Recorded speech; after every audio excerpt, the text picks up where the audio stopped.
March 27 அன்று நாடாளுமன்ற மாநிலங்களவையில் ஒன்றிய வெளியுறவுத்துறை அமைச்சர் மாண்புமிகு ஜெய்சங்கர் அவர்கள் 97 இந்திய மீனவர்கள் சிறையில் இருக்காங்கன்னு ஒரு புள்ளிவிவரத்தை கொடுத்திருக்கிறார்.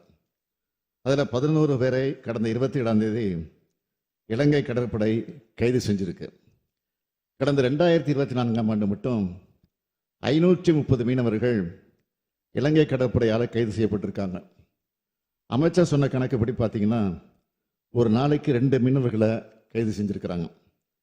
எல்லை தாண்டி வந்தாங்கன்னு சொல்லி அவங்களுக்கு அதிகபட்ச சிறை தண்டனை விதிக்கப்படுது அல்லது அதிகபட்ச அபராதம் விதிக்கப்படுது. அண்டை நாடாக இருந்துக்கிட்டு இந்திய மீனவர்கள் மேலே எந்த விதமான இரக்கமும் இல்லாமல் நம்ம மீனவர்களுடைய வாழ்வாதாரத்தை நசுக்கிற விதமாக, ஏன் அடியோடு பறிக்கிற விதமாக இலங்கை கடற்படையினரும் இலங்கை அரசும் நடந்துக்குது. அது நமக்கு எல்லாம் மிகுந்த கவலை அளிக்குது, கண்டிக்கத்தக்கது. இதனை ஒன்றிய பாஜக அரசு தடுத்து நிறுத்தணும்.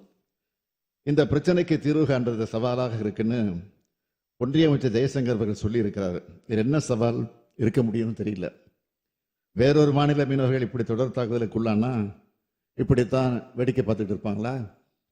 தமிழ்நாட்டு மீனவர்கள் தாக்கப்படுறது குறித்து தமிழ்நாடு அரசு சார்பில் நான் தொடர்ந்து கடிதம் எழுதி கொண்டு வருகிறேன்.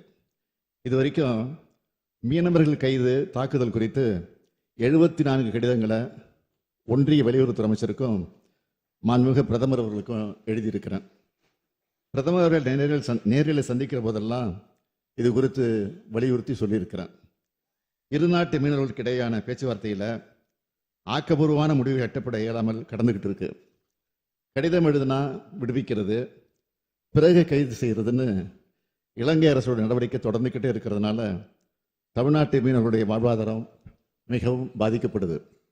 மீன்பிடி தொழிலில் பாதிக்கப்பட்டு பாரம்பரிய மீன்பிடி உரிமை கேள்விக்குறியாகி கடலுக்கு சென்றால் பத்திரமாக வீடு திரும்புவார்களா நம் சொந்தங்கள்னு குடும்பத்தினர் மீளா கவலையில் மூழ்கியிருக்க வேண்டிய துயர நிலை ஏற்பட்டிருக்கு. எவ்வளவு காலத்துக்கு இதை சரி செய்து இருக்க முடியும்? இது போன்ற சிக்கலுக்கு நிரந்தர தீர்வு காண கச்சத்தீவு மீட்பே மிக சரியான வழி என்பதை இம்மாவட்டத்தின் வாயிலாக மீண்டும் வலியுறுத்திட விரும்புகிறேன்.